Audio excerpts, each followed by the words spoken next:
esta mañana de lunes. Edmundo Jacobo Molina, en Aristegui Noticias.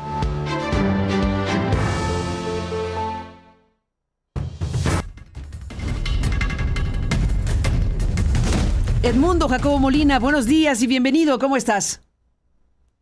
Días, Carmen, muy bien, aunque preocupado por todas las anuncios que se hacen ahora y como bien dices, anuncios de las encuestas y las respuestas que parece ya están perfiladas a partir de esas encuestas, lo cual me parece muy delicado, ya que hablar de esta reforma que se está anunciando tiene varias cuestiones sobre las cuales hay que detenernos. Primero que nada, se trata del último paquete de reformas constitucionales y legales que quedaron en el legado de Andrés Manuel López Obrador en lo que él mismo denominó el Plan C, y que no pudo hacer esas reformas en virtud de que en el 21 perdió la mayoría calificada en la Cámara de Diputados y la Suprema Corte de Justicia de la Nación frenó algunas de estas iniciativas en virtud de que no cumplían con los más elementales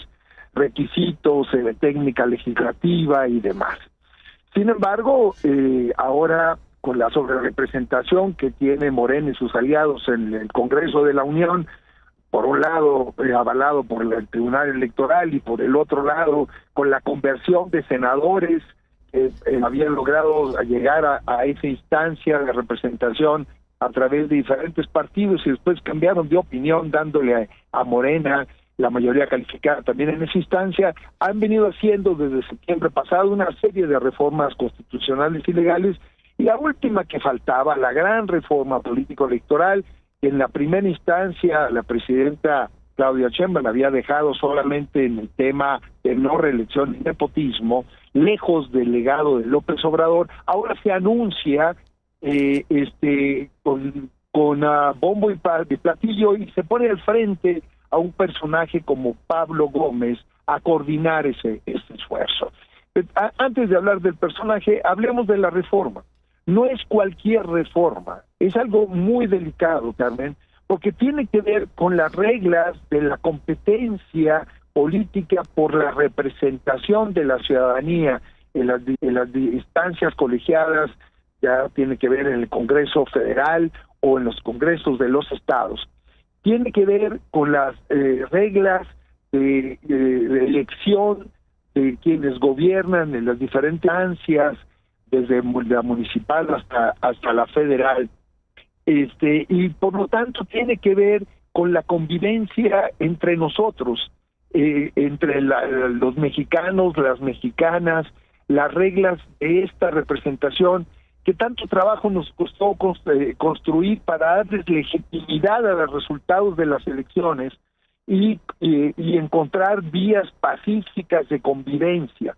Y ahora pueden el riesgo de estarse desmontando. La misma presidencia, el corte que acabas de reproducir al introducir esta nota, dice que la democracia es el dictado de las mayorías, prácticamente la cito de manera textual. Sí y no, porque la democracia no desconoce de ninguna manera a las minorías. Justamente la construcción durante siglos de las democracias efectivamente reconoce la eventualidad de que una mayoría llegue a gobernar y a representar a la sociedad, pero en ese momento representa a la sociedad toda y no excluye a las minorías. Y justamente no las excluye porque en el siguiente momento democrático hay la posibilidad de que las minorías se vuelvan otra vez mayorías. Cuando esto se inhibe o se desmontan estas reglas, entonces estamos hablando de la imposición de las mayorías y eso nos lleva al autoritarismo.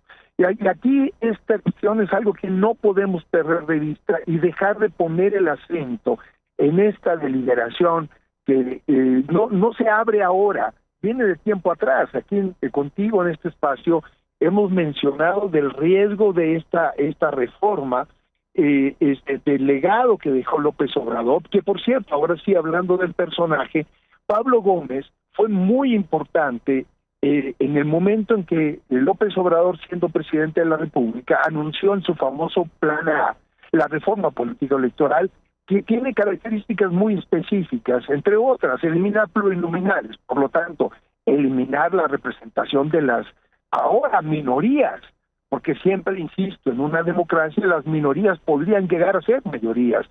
Cuando no, lo que pasa es que entonces las quieres desaparecer y desconocer a esa parte de una sociedad, y en este caso de la sociedad mexicana. Habló también de la disminución de facultades de las autoridades electorales.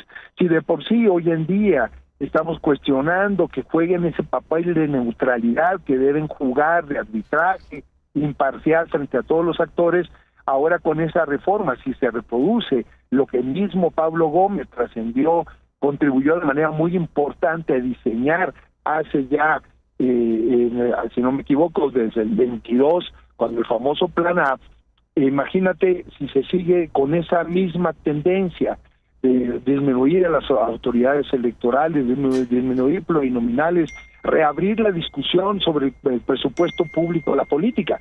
Podemos discutir que a lo mejor son muchos los montos destinados a esta cuestión, efectivamente, pero cuidado con desmontar las reglas que inhiban la competitividad y la equidad en la contienda de las diferentes opciones políticas, porque entonces lo que se estaría es dejando el camino para que el actual bloque dominante siga en el poder sin oposiciones para los próximos años, y si me empujas un poco para las siguientes décadas. Y como estos muchos otros temas que desde el Plan A Pablo Gómez impulsó, y ahora en esta nueva comisión estoy seguro que lamentablemente va a seguir impulsando. Ojalá y me equivoque, porque lo que tiene que llevar cualquier deliberación en torno a lo que nos es común, en particular a la política, debería convocar a los más diversos actores involucrados, porque las reglas del juego, en las reglas del juego y en la definición de las mismas, deben participar para que tenga legitimidad el cambio en la materia, ya sea a nivel constitucional y legal, los diferentes actores involucrados. Ese fue el secreto de la transición democrática en nuestro país desde los años 90, en donde justamente reforma tras reforma político-electoral, los diferentes actores, sea de partidos mayoritarios o minoritarios, se sentaron en la misma mesa a platicar, a negociar sobre las reglas del juego a las cuales se iban a someter. Si esto no pasa, Carmen, si esto no pasa, lo que sucede es entonces de donde venimos, de los años 60 y 70, donde el sistema político se cerró y dejó de ver la pluralidad de la sociedad mexicana. Pero el hecho de que el que está en el gobierno no vea esa pluralidad no quiere decir que no existe.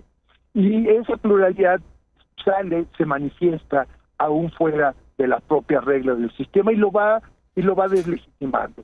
Eso fue lo que provocó la transición hacia la democracia, eso fue lo que provocó que las reglas del juego se fueran mejorando poco a poco para abrir el sistema político electoral, para hacerlo más democrático. Y López Obrador jugó un papel muy importante durante la etapa de la transición, justamente para ampliar la participación y la equidad de la contienda. Y lo que está haciendo ahora es, justamente una vez que llegó al poder bajo esas reglas, desmontar las reglas para cerrar el sistema político. Es muy delicado lo que estamos viendo. Ojalá y estos foros no terminen como los otros foros que se abrieron para las anteriores reformas que hemos citado y que fueron más bien una simulación y no realmente el abrir a las diferentes voces.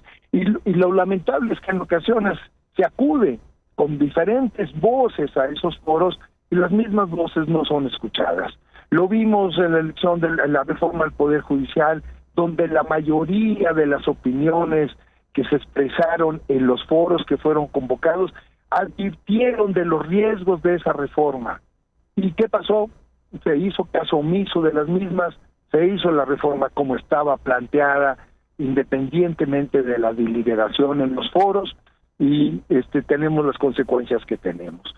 Si esta práctica antidemocrática, esta práctica de exclusión se impone ahora también en ocasión de la reforma político-electoral, la verdad caminamos justo en la dirección contraria de la democracia, caminamos hacia cerrar el sistema de participación política, y esa es, Carmen, una muy mala noticia. Espero, y lo digo sinceramente, equivocarme, que veamos una apertura. De eso se trata la política, el ponernos de acuerdo los diferentes de una manera civilizada para deliberar sobre lo que nos es común y el futuro que nos espera acá.